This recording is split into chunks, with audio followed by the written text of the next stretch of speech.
Hey cousins, I am ex-wife of a former preacher. So I go live a lot and I explain my experiences because I have been married more than once in light of that. And that was my first marriage.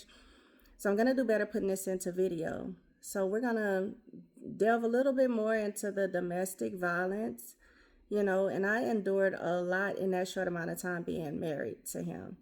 So I was on the phone with one of my military brothers who was aware and met him. And one of the things he kept saying, I never liked him. I never liked him. I didn't like him.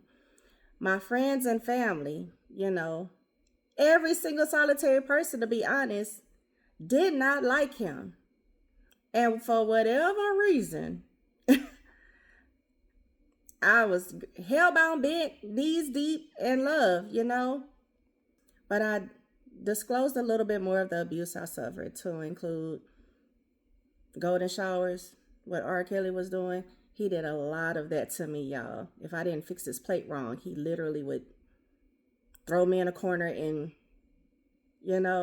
it's uncanny because the first time he did it, I remember calling our pastor and I'm like, this dude just golden showered me, right?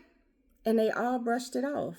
And that it was then that I knew I could not even trust our own pastor, right? Because he was interim. So he would be acting pastor when our pastor was not there.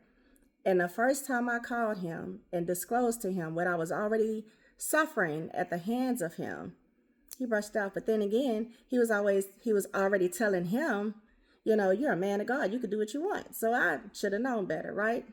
Now, this is not to cause confusion because all people who are of the pulpit do not move like this. I've come across plenty, including my current elder, who moves with nothing but love and compassion. And I've known him most of my life. He has not wavered in the faith, right? So this is not to deter. This is just make you aware.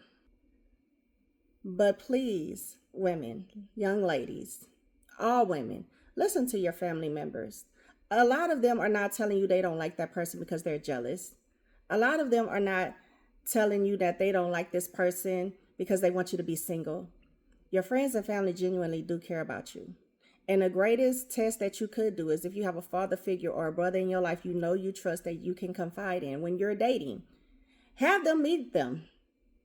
And they're going to tell you everything about that man. And you know what? 9 times out of 10, they're not going to be wrong.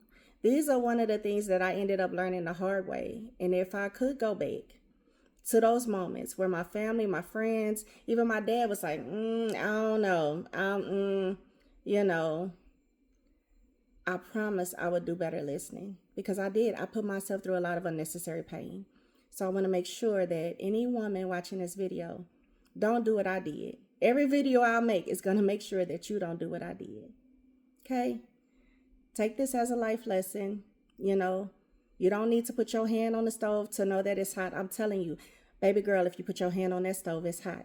If you're dating someone and you have introduced them to any male, brother, cousin, father in your life that you love and you know they love you, and they telling you, baby girl, he ain't it, please listen.